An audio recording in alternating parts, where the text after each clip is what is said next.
Nagtipo ng iba't ibang organisasyon sa komunidad sa rebulto ni Dr. Jose Rizal sa Markham, Ontario ngayong Sabado para gunitain ang 127th Martyrdom Anniversary ng Pambansang Bayani ng Pilipinas. Bakit nga ba mahalagang ipinagdiriwang ito kahit nandito na sa Canada? Panoorin sa report na ito.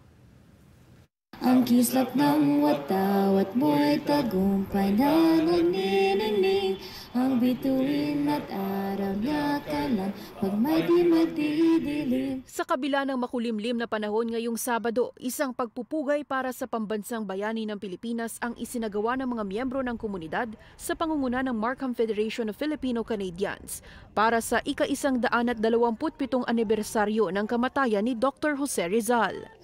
Aming ligaya ng pag mayroong aapi ang mamatay ng dahil sa'yo. Isang wreath-laying ang inalay ng iba't ibang organisasyon sa komunidad sa Rizal Monument na ito sa Markham, Ontario, na gawa ng sculptor na si Mogi Mogado. Dr. Rizal is the foremost of our heroes who was executed on this day 127 years ago, martyred for his writings, which led to the revolution that ended the colonial rule of Spain over our homeland. Malayo man sa Pilipinas, nais nilang maipakilala pa rin sa mga kababayan sa Canada at sa mga Canadians ang naging papel ni Rizal sa kasaysayan at kulturang Pilipino. Tayo ay Pilipino kahit nasaan tayo sa mundo, we feel that connection with our country.